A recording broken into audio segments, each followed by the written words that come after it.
Bonjour et bienvenue sur cette vidéo. Je suis Mélanie Delaudier, médium holisticienne, et je vais aborder aujourd'hui une thématique bien particulière, celle de la guérison, et plus particulièrement pourquoi je ne veux pas guérir. Je vous souhaite donc la bienvenue sur ce live ou en replay sur ma page Facebook Mélanie Delaudier ou sur ma chaîne YouTube Mélanie Médium. Je vous invite à cliquer sur j'aime, à liker, à partager si cette thématique vous semble intéressante. Alors, lorsque je suis malade, ce qui m'arrive plusieurs fois dans l'année, même si ce sont des choses pas forcément bien embêtantes, j'ai toujours autour de moi des gens bienveillants, que ce soit des proches ou que ce soit des internautes, qui viennent me dire, ben, essaye de faire ça, tu veux que je te fasse un soin, tiens, prends ça pour guérir, pour aller plus vite, pour que, voilà, que tu reprennes des forces, etc. Je vis ça régulièrement. Alors là, cette année, j'avais été bien malade au mois de janvier, où j'ai eu tous les petits bobos de l'hiver, quoi, la gastro, un gros rhume, je sais plus quoi, enfin, j'ai un petit peu cumulé au mois de janvier. Au mois de février, j'ai été bloquée du dos. Donc là, c'est pareil, c'est encore autre chose, mais c'est quelque chose qui est embêtant, quoi, hein, au niveau de la santé. Et puis, bah là, je suis malade. Je sais pas ce que c'est un virus. Alors, c'est ce qui est très drôle aussi, c'est ah bon, et c'est quoi? À la limite, qu'est-ce qu'on s'en fout? On s'en fout de ce que c'est à la limite, c'est pas forcément hyper intéressant. Mais les symptômes en eux-mêmes sont intéressants. Après, le fait de diagnostiquer, ça c'est autre chose. Les symptômes peuvent parler, hein, et ça, je vais y revenir.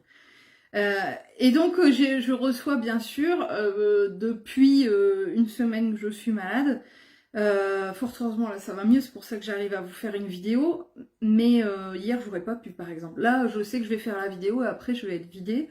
Bon, mais voilà, mais... et donc, du coup, je reçois des messages depuis samedi. Tiens, tu veux un soin, je te donne telle recette. J'ai encore eu ça ce matin. Et j'ai dit à une dame ce matin, mais je ne veux pas guérir. Et du coup, je lui ai dit merci pour cette idée de thématique. Je savais que j'allais vous faire une vidéo ce matin. Je ne savais pas encore sur quel thème. Voilà, je me suis dit, je vais leur faire un coucou quand même. Et là, j'ai trouvé ça hyper opportun. Et donc, je vais vous expliquer pourquoi. Et ça fait des années que je le dis. C'est pas la première fois que je le verbalise de cette manière-là, mais je vais y revenir parce que je trouve que c'est important. Chaque fois, je dis la même chose, mais je ne veux pas guérir. Je ne cherche pas à guérir. Pourquoi? Parce que, en fait, chaque fois, je suis dans l'accueil de ce qui est et je suis dans l'accueil de ma maladie. Pourquoi? Parce que, en fait, lorsque l'on est malade, c'est le mal qui nous dit, c'est le corps qui va verbaliser en fait ce que nous avons accumulé. Alors là, vous allez me dire, oui, enfin bon, quand tu chopes le Covid ou une grippe ou machin, ou là, dans mon cas, un virus, c'est vrai qu'il tourne là autour de nous depuis, je veux dire, il y a plusieurs personnes qui ont été impactées, donc voilà. C'est pas forcément, comment dire, un signe de... Et pourtant,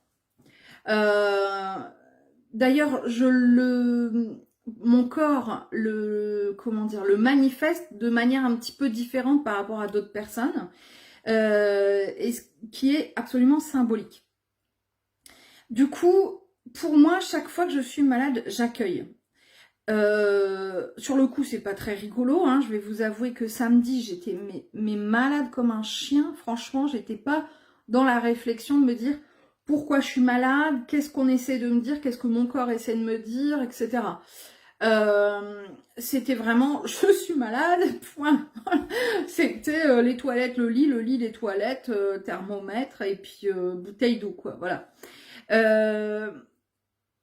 Mais après, en fait, tu comprends assez rapidement que oui, c'est un virus qui circule, mais tu aurais aussi très bien pu ne pas l'attraper parce que tu es en pleine forme, parce que ça va très bien, parce que voilà, parce que du coup, tu vas pas choper les virus qui tournent parce que tout va bien pour toi. Quand tu l'attrapes et quand c'est important aussi de savoir quels vont être les symptômes. C'est pour ça que je vous disais, on s'en fiche à la limite du diagnostic, mais c'est plus les symptômes qui vont ressortir. Et puis, combien de temps ça va durer? Parce que tout ça aussi, c'est parlant. Et donc, moi, c'est ça qui m'intéresse. C'est pas de le guérir, c'est de l'écouter.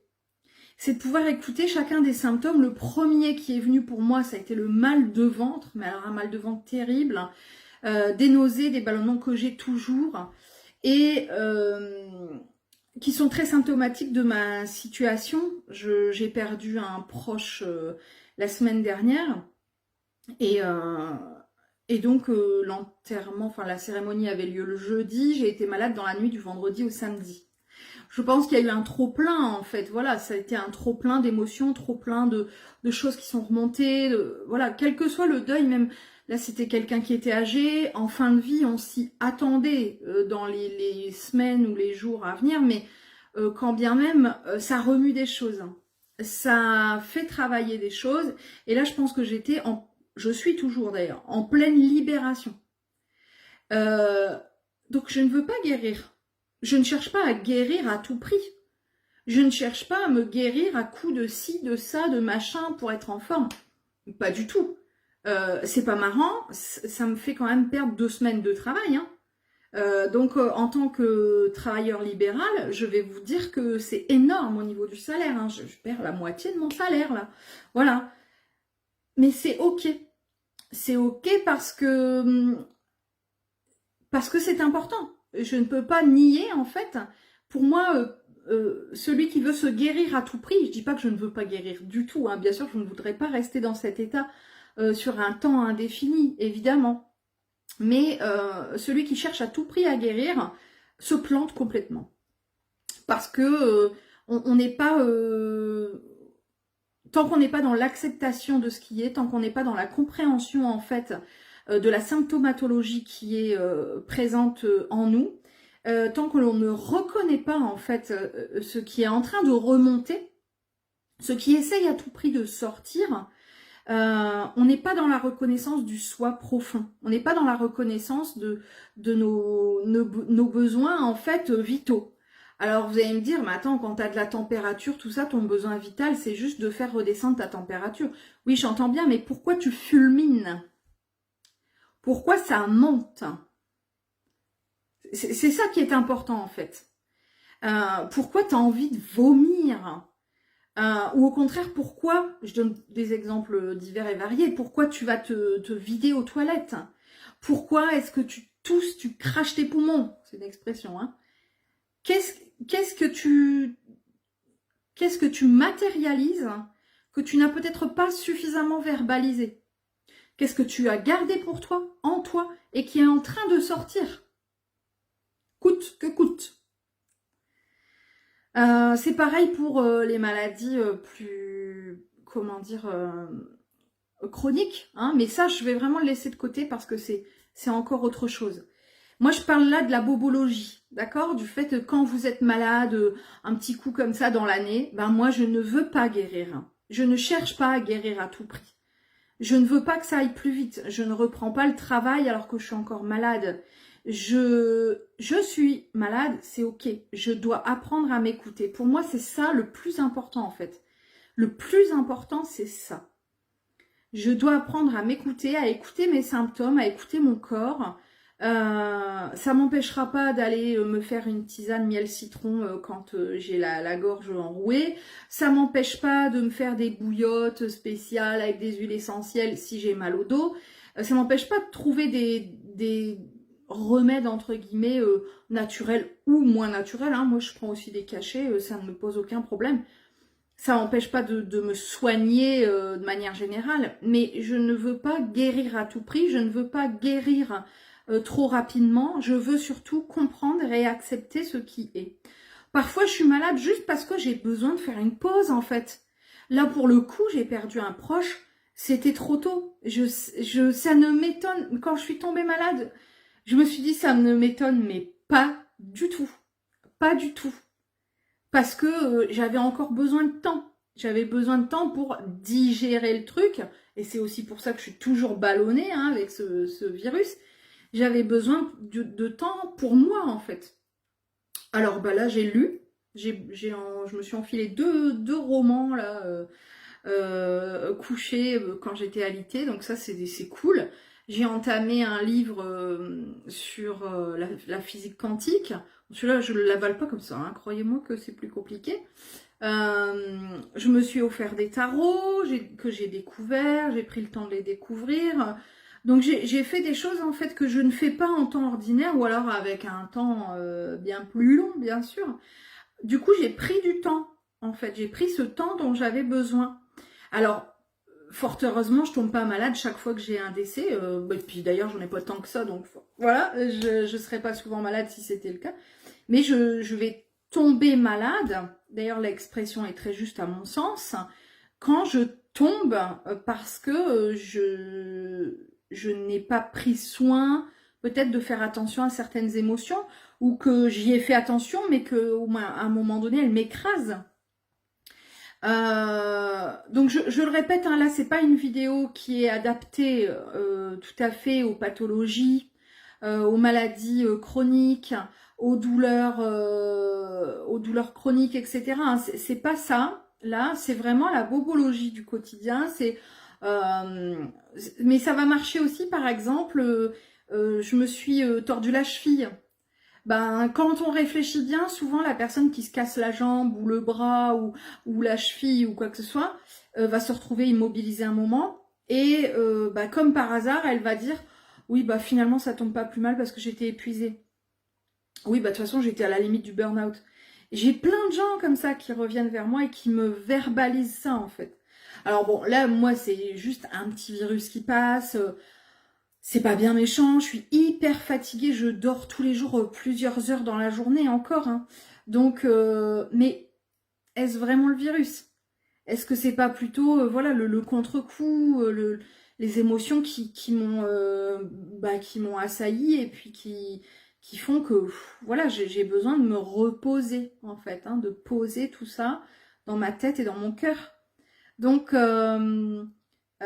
c'était important pour moi de revenir sur cette thématique parce que je vois trop de gens qui veulent guérir à tout prix, qui veulent quand même travailler alors qu'ils sont malades, qui vont continuer, alors si ce n'est à travailler, mais à s'occuper des enfants, de la maison, des machins, à tout prix, alors qu'ils sont fiévreux, etc. Ben non, moi je pense que le linge il peut attendre quelques jours. Mon Dieu, si la maison n'est pas balayée, ben c'est pas très grave non plus. Enfin, je pense que en fait, parfois, il faut vraiment se dire, je suis malade, peut-être que j'ai oublié d'être ma priorité ces derniers temps. Je suis malade, donc là, je n'ai pas trop le choix. Hein. Samedi, par exemple, bon, j'ai été couchée 4 jours. Hein, mais alors, samedi, c'était la journée la pire. Et là, t'as pas le choix, en fait. Tu peux pas te lever. Tu ne peux pas, en fait. Concrètement, c'est pas possible. Donc, ou alors je me serais traînée comme une larve. Donc, bah voilà, c'est tout. Ça arrive, vous voyez, quand vous êtes vraiment couché au fond de votre lit avec de la fièvre, tout ça. Et là, tu relativises, en fait. Tu dis, bah c'est pas grave, je ferai demain, je ferai après-demain, je ferai... Parce que l'urgence, c'est toi. Et tu le sais, et tu le comprends, en fait, dans l'instant. Et de ce fait... je vais pas dire qu'il n'y a plus rien qui compte, mais quand tu es malade, de toute façon, t'as que ça en tête. T'as qu'une envie, c'est de vomir, ou t'as qu'une envie, c'est de te moucher, ou de dormir parce que t'as de la fièvre. Donc, dans tous les cas, en fait, tu deviens ta propre urgence. Je pense que le message principal de toutes les bobologies, toutes les petites pathologies de l'année, comme ça, qui circulent, qui courent, et ben c'est ça. On dit prendre son mal en patience, et des fois, on voit cette expression... prendre notre bien en urgence. Bah là, c'est vraiment ça, quoi. C'est vraiment, je prends soin de moi dans l'urgence parce que j'ai peut-être pas assez pris soin de moi ces derniers temps. Et je pense que c'est la première chose à entendre lorsqu'on tombe malade. Alors attention, hein, je ne dis pas de ne pas aller chez le médecin, de ne se soigner que de lumière et de réflexion. Absolument pas, hein. Bon, moi, je suis pas allée chez le médecin parce que ce que vous voulez qu'ils me disent, dormez, prenez du Doliprane. Enfin, je veux dire, ça n'a rien non plus de surcharger les structures médicales pour ça. Voilà. Je connais mon corps, voilà. Mais c'est vrai que il y a certaines situations, il faut quand même être attentif. et ne pas laisser de côté en se disant « Ah, mais c'est mon corps qui parle, j'ai très très mal au ventre, mais c'est pas grave, c'est parce que j'ai des choses à digérer. » Oui, mais bon, en même temps, faut pas non plus que ça dure. Hein. Voilà, ma fille vient d'être hospitalisée, on cherche toujours ce qu'elle a et c'est toujours pas formidable au niveau des résultats. Et là, on peut pas se passer en fait elle aurait pas pu se passer de cette hospitalisation. Elle peut pas se passer des examens qui sont en train d'être faits pour elle parce que il y a vraiment un risque là, un risque pour sa santé et même pour sa vie. Donc il y a des fois, voilà, on comprend, on connaît aussi son corps. Et puis des fois, on va aux urgences pour pas grand-chose. Et c'est pas grave non plus, hein, c'est pas grave en soi. Mais des fois, il vaut mieux, voilà, quand même y aller et puis vérifier. Hein. Donc attention, ne vous méprenez pas. Je ne dis pas qu'il ne faut pas chercher à guérir. Je ne dis pas qu'il ne faut pas chercher à savoir ce qu'on a. Hein. C'est pas du tout ce que je dis. Ce que je dis, c'est que quoi qu'on ait, voilà, au niveau des petits bobos de l'année, bah, c'est toujours important de se poser et de se poser la question. Est-ce que j'avais pas besoin finalement de ce repos-là? Est-ce que j'avais pas besoin de ces lectures? Mais si vous saviez en fait toute la créativité qui m'est venue durant ces derniers jours, je ne veux pas guérir moi. Ça ne m'intéresse pas en fait d'aller plus vite que la musique. C'est le cas de le dire parce que j'ai pas pu aller à la fête de la musique cette année du coup. Hein, donc ça ne m'intéresse pas en fait. Ça ne m'intéresse pas parce que si je fais ça, je vais bafouer en fait ce que mon corps et mon esprit, mon âme essaient de me transmettre. Donc, ça va être retour à la case départ, et dans 2-3 semaines ou dans 2-3 mois, je vais retomber malade. Donc, c'est pas hyper intéressant en fait en soi. Hein. Alors, ça m'empêchera pas de retomber malade le mois prochain, dans 2 mois, dans 3 mois ou dans 6. Hein. Voilà. Et ça m'empêchera pas de retomber non plus dans mes travers d'hyperactive, parce que c'est mon cas, je le sais, je suis comme ça. Cependant, là, ici, maintenant, et dans l'instant, ça me permet vraiment de prendre soin de moi, de prendre soin de mes émotions, de les accueillir, de prendre en compte aussi toute la notion de repos dans tout ce que ça implique.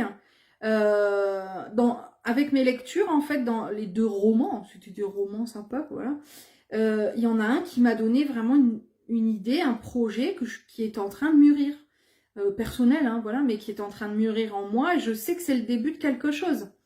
Il y a d'autres ouvrages, d'autres lectures que j'ai faites durant ma maladie, là, mon repos, qui m'ont permis de créer et d'imaginer les coachings du mois d'août et du mois de septembre. Bon, d'ailleurs, le coaching du mois de juillet, maintenant j'ai compris pourquoi ils nous mettaient ça. Hein. Élever son taux vibratoire. Bah oui, voilà, quand tu as été malade, ça peut être sympa de remonter ton taux vibratoire après. Donc ils devaient savoir, hein, ça fait au moins un mois et demi que mes guides m'avaient dit en juillet, ça sera ça. Ils devaient savoir que je serais malade juste avant. Voilà, ils se sont dit, paf, on va lui mettre un petit truc qui va la rebooster. Alors il faut savoir aussi que on peut être malade et en fait c'est ce qu'on appelle une crise de guérison. Parfois, c'est effectivement, on est malade parce qu'on guérit des blessures karmiques.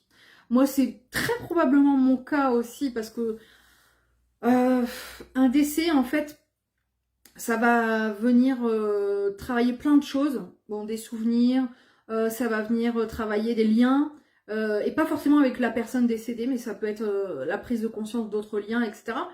Et du coup, moi, c'est ce que je vis actuellement, donc je pense que c'est pas non plus anodin. Et puis, dans une crise de guérison, on va parfois, du coup, guérir quelque chose qui est bien plus profond qu'un rhume ou des envies de vomir.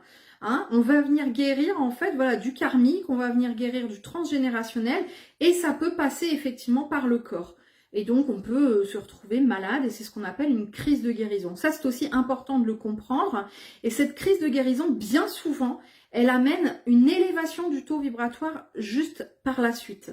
C'est pas forcément dans les jours qui suivent, mais quasi, quoi. Hein, jours ou semaines, en tout cas. Et là, on s'en va après sur une élévation vibratoire. Avec, on va changer de plan vibratoire. Et souvent, quand on est sur un changement comme ça de plan vibratoire, eh ben, il y a cette possibilité de vivre une crise de guérison. C'est pour ça que moi, je ne veux pas guérir. Parce que je ne veux pas renier tout ça, je ne veux pas comment dire, contrecarrer les plans de mon âme, en fait, tout simplement. C'était le moment pour moi de travailler certaines choses, c'est le moment pour moi de les digérer, de les comment dire, voilà, les laisser de côté, les laisser partir, ouais, je sais pas comment le dire autrement, mais et donc, pour pouvoir les transcender, en fait, ben, voilà, je vais devoir me détacher de certaines choses, et parfois le détachement va passer par, eh bien, un détachement aussi physique. J'ai perdu 2 kilos, quoi. Donc ça aussi, vous voyez, c'est 2 kilos de quoi, hein, pas forcément, parce que j'étais malade, je mange plus, machin, donc je pouvais rien avaler. Donc, vous voyez, toutes ces symptomatologies, en fait, hein, qui est intéressant d'aller questionner. Alors après, il existe des bouquins aussi. Moi, j'ai le grand dictionnaire de métamédecine de Claudia Rainville, si j'ai une bonne vue, une bonne mémoire, qui est super intéressant et qui va venir aussi regarder sur certaines... Alors là, parfois, il y a des maladies chroniques ou certaines douleurs, des choses comme ça. Point par point, on va venir questionner, en fait. Tiens, est-ce que ça pourrait pas être ça? Est-ce que ça pourrait pas être en lien avec ça, etc. Ça, il est super intéressant aussi, ce bouquin. Alors, à force de le lire, à force de se questionner tout ça, bah, bien sûr, j'ai vite fait de comprendre hein, le truc. Hein. Voilà, quand tu as envie de vomir, bon, bien souvent, c'est quelque chose que tu as du mal à digérer, ok? Donc, après, tu fais facilement comme ça les correspondances. Hein. Mais voilà, c'est pour ça que j'ai pas envie de guérir. J'ai pas envie de guérir parce que je sais que ça a un sens. Ça a un sens pour moi, ça a un sens pour vous. Parce que ce qui fait que je suis malade me permet de me poser, me permet du coup d'être plus créative parce que je laisse libre cours à mes pensées en fait. Et je suis moins dans l'agir et donc il y a des choses qui peuvent descendre plus rapidement, plus facilement.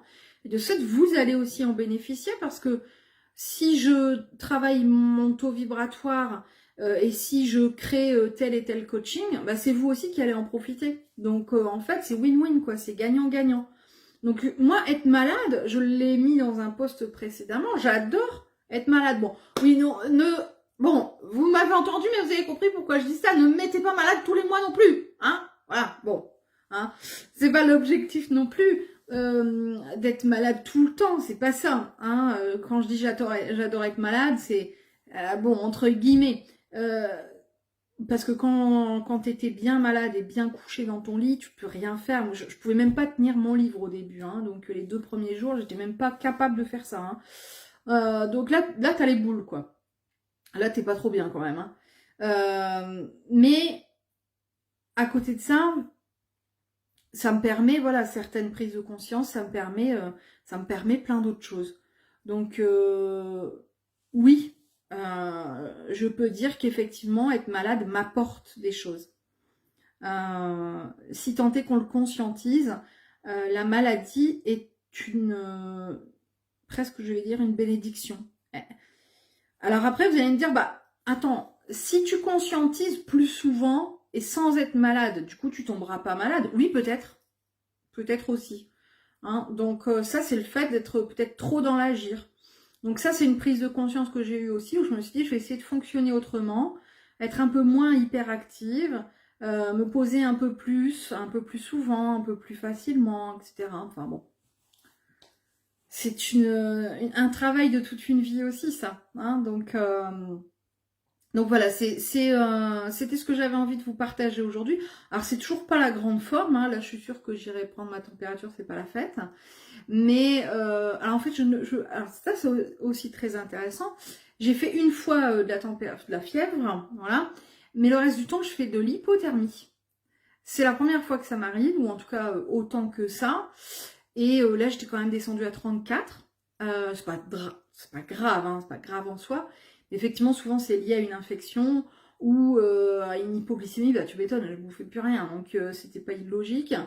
Ou à une forte fatigue. Donc, ça aussi, c'est intéressant comme symptôme hein, de l'hypothermie. Je suis en dessous. Hein, voilà. Donc, il va falloir que je me couvre. Il va falloir que je me protège. Vous voyez toute la symbolique, en fait. Hein, ok Donc là, je pense que je suis en hypothermie, et quand je suis en hypothermie, je transpire. Je sais, je suis bizarre, mais alors ça, c'est un autre sujet. On pourra peut-être en discuter lors d'une autre vidéo. J'espère que celle-ci vous aura fait réfléchir, vous aura peut-être fait prendre conscience de certaines choses, vous fera accepter peut-être aussi votre prochaine bobologie, votre prochaine maladie, peut-être presque l'accueillir avec le sourire. Bon, peut-être pas quand même, mais enfin, voilà, peut-être que ça vous permettra de mieux comprendre certaines choses, de vous pencher aussi sur les symptômes de ce que vous pouvez vivre. Je vous rappelle le fil rouge de cette vidéo, c'est vraiment pourquoi je ne veux pas guérir, parce que ça m'apporte vraiment de la réflexion, ça m'apporte une nouvelle compréhension, et en cela, je trouve que c'est un cadeau. Je vous souhaite tout de même de prendre grand soin de vous, de prendre bien soin aussi des vôtres. À très vite.